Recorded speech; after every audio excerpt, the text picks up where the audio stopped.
My name is Richard Mack, and I'm the former sheriff of Graham County, Arizona.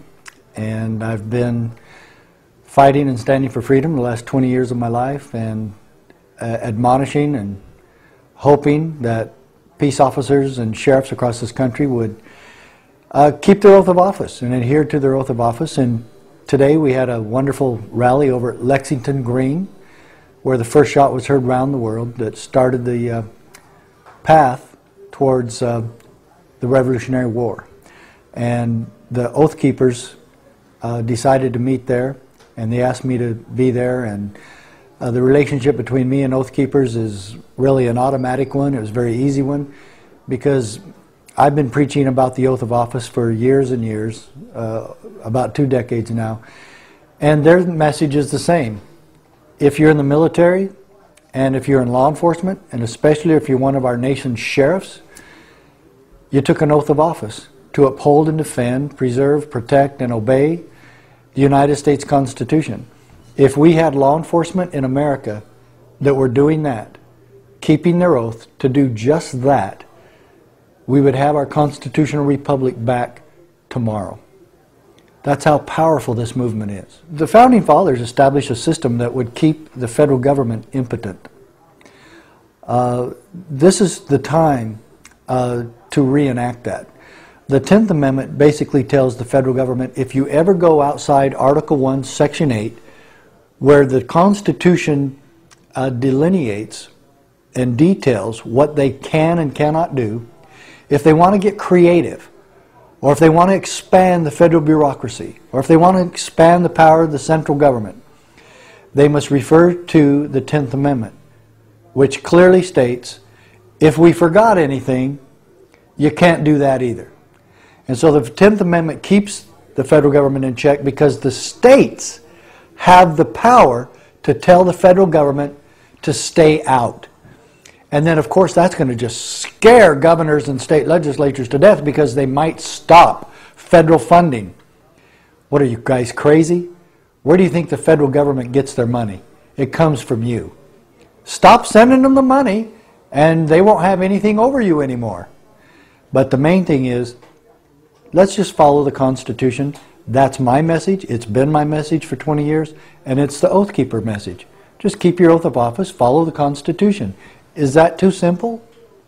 I don't know. Well, the sheriff is the most powerful law enforcement officer in the country, and has the ultimate say in his county. No one supersedes his jurisdiction. And I want this made very clear. The President of the United States cannot tell your sheriff what to do.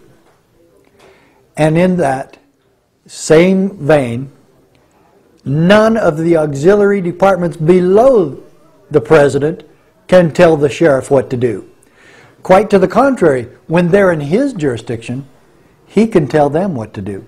And I pray for the day that a sheriff in this country will arrest an IRS agent for trespassing, or for trying or attempting to victimize citizens in that particular sheriff's county. The county sheriff, America's last hope, is a detailed and documented evidence, irrefutable evidence, that the sheriff is indeed the ultimate authority in his county. It talks about the history of the sheriff, talks about the duties of the sheriff, talks about the sheriff's oath of office, and then I pose a question in the book. Sheriff, will you or won't you stand against tyranny? Can you imagine any sheriff saying no, or pragmatically saying no by what he does? This is a time for action, and this is a time for sheriffs to stand up and be counted. It's time to walk tall, Sheriff. Get on board. In 1994, I was one of a handful of sheriffs, and being the first in the country to file a lawsuit against the Clinton administration. And the long story short is, we won. And you can Google the Mack Prince, P-R-I-N-T-Z, Sheriff Prince from Montana, Sheriff Mack from Arizona. We took a case all the way to United States Supreme Court on the side of states' rights and state sovereignty and local autonomy. We won. We kicked the federal government's butt. And it was the Clinton administration. And we lived to tell about it. How about that for a miracle? And the ultimate power of this decision is that it restored the 10th Amendment to the Constitution. It restored the rights of the local authorities to tell the federal government where to hang it.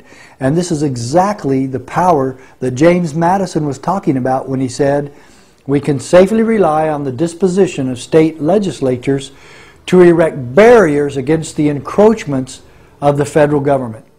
And so that's exactly what sheriffs should be doing, not allowing the federal government carte blanche in your county, but quite the opposite, keeping them in check. And just like my Supreme Court decision says, hence a double security arises to the rights of the people. And this principle of the separation of the two powers between local authorities and the federal government is one of the Constitution's structural protections of liberty. So what are we doing here when we stand against federal intervention? We are providing constitutional protections to our citizens, exactly what we promised to do when we took our oath of office. Well, how do we stand up to the federal government on anything? Is we have the courage to do so. And it takes local people like the sheriff to do that.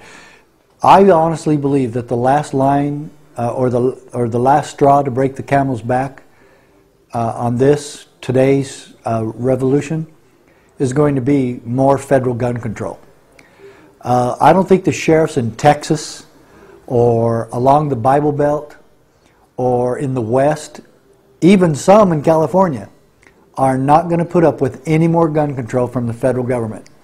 There's too many sheriffs in these places, and there's too many sheriffs that have friends, family, and constituents that are hunters and gun activists, and that they know darn well are not going to give up their guns. I don't care how many assault rifle bans Barack Obama creates. The sheriffs are not going to allow any more federal gun control in their counties, and like I said, I honestly believe this will be the last straw for the sheriffs in this country. They're not going to allow it. Anything else you'd like to add? I'll be home tomorrow, Mom. No, that's good, thanks. Thanks a lot. Thanks a lot. Appreciate it, you guys.